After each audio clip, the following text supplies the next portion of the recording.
আসলে অন্তর্বর্তীকালীন সরকারের প্রধান নোবেল বিজয়ী ডক্টর মোহাম্মদ ইউনূসের গতকালকের ভাষণ, সেটা জাতিও শুনেছে, সবাই শুনছে।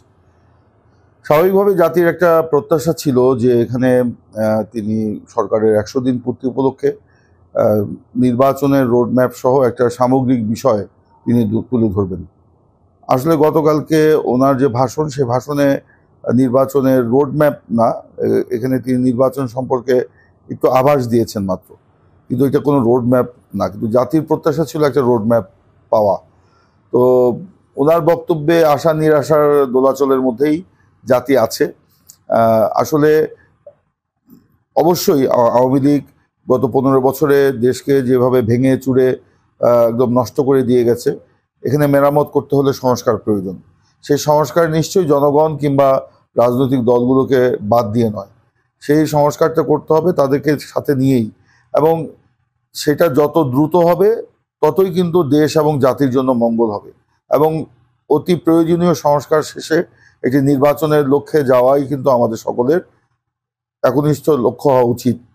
কারণ 15টা বছর এদেশের জনগণ গণতন্ত্রের জন্য লড়াই করেছে, নির্বাচনের জন্য লড়াই করেছে, কিন্তু আওয়ামী লীগ সেই জনগণের দাবিকে নস্যাৎ করতে গিয়ে তারা নিপীড়ন করেছে, নির্যাতন করেছে, দমন করেছে এবং গণতান্ত্রিক অধিকারগুলো খর্ব করে নিয়েছে। সে কারণে নির্বাচনের আকাঙ্ক্ষা কিংবা গণতন্ত্রের আকাঙ্ক্ষা জনগণের মধ্যে এখন প্রবল। তো সেই কারণে জনগণের প্রত্যাশা ছিল অতি দ্রুত সংস্কার শেষ করে নির্বাচনের দিকে যাওয়া। ডক্টর মোহাম্মদ ইউনূস অত্যন্ত বিজ্ঞ এবং প্রাজ্ঞ একজন ব্যক্তি। আমরা আশা করি যে তিনি তার অভিজ্ঞতার আলোকে, তার প্রজ্ঞার আলোকে তিনি জনগণের যে পালস সেটা বুঝে দ্রুতই সেই নির্বাচনের দিকে যাবেন এবং নির্বাচনের রোডম্যাপ ঘোষণা করবেন। সরকার অনেক কিছুই তো বলছে, অনেক কিছুই করছে, তো সংস্কারের রোডম্যাপ দিয়েছে, তো নির্বাচনের রোডম্যাপ দিতে অসুবিধা কোথায়? তো আরেকটি বিষয় যে আজকে আমরা দেখতে পেলাম যে সম্প্রতি ডক্টর ইউনূস ইউরোপে সফরের সময় তিনি আল জাজিরাকে একটি সাক্ষাৎকার দিয়েছেন। সেই আল জাজিরার সাক্ষাৎকারে ঠিক স্পষ্ট নয় তিনি কি বলতে চেয়েছেন। তিনি ওইটা পড়ে একবার মনে হয়েছে তিনি তার সরকারের মেয়াদ 4 বছরের কমের কথা বলেছেন, কিন্তু এটা তো একটা মানে বিশাল একটা লম্বা বিষয়।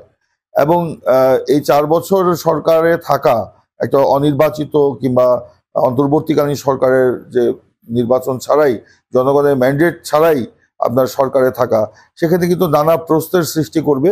এবং আসলেই তিনি এটা বলেছেন কিনা এটা সরকারকে স্পষ্ট করা উচিত বলে আমি মনে করি।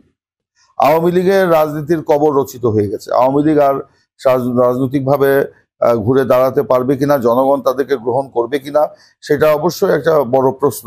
কারণ তারা গণহত্যার দায়ে দণ্ডিত, মানে জনগণের রায়ে তারা দণ্ডিত। তারা গণহত্যা করেছে, গণতন্ত্রকে হত্যা করেছে। শেখ হাসিনা এবং আওয়ামী লীগের একগুঁয়েমি, রাগ, ক্ষোভ এবং তাদের জিঘাংসা, এগুলি চরিতার্থ করতে গিয়ে দেশের জনগণের বিরুদ্ধে তারা যুদ্ধ ঘোষণা করেছিল। আমি মনে করি না তারা আর বাংলাদেশের রাজনীতিতে ফিরতে পারবে, সেখানে আমি এটা মনে করি না। তবে যে কথাটা বলছেন যে এইরকম অন্তর্বর্তীকালীন সরকার বা যারা অনির্বাচিত থাকে তারা দীর্ঘদিন যদি ক্ষমতায় থাকে, তাহলে পতিত স্বৈরাচার, যাদের পতন হয়েছে, ফ্যাসিস্ট, তারা কিন্তু ষড়যন্ত্র করার সুযোগ পায়, ষড়যন্ত্রের ডালপালা মেলে ধরে। এরকম সরকার আপনি দেখেন যে আমাদের সংবিধানে 90 সাল থেকেই যে আপনার 90-এর গণ অভ্যুত্থানের পরে যে একটা ছিল রাজনৈতিক সরকারের পরে আপনার 3 মাস থাকবে তত্ত্বাবধায়ক সরকার, তারা নির্বাচন করে আবার নির্বাচিত সরকারের হাতে ক্ষমতা হস্তান্তর করবে, এরকম একটা কিন্তু বিধান ছিল, যেটা আওয়ামী লীগ যেটা বাতিল করেছিল। ওই 3 মাসটা কেন রাখা হয়েছিল? সেটা তো সেই সময় বিজ্ঞ প্রাজ্ঞ যারা ব্যক্তি, রাজনৈতিক ব্যক্তিত্ব কিংবা আইনজ্ঞ, তাদের সাথে আলোচনা করেই কিন্তু ওই সময়টা 3 মাস নির্ধারণ করা হয়েছিল।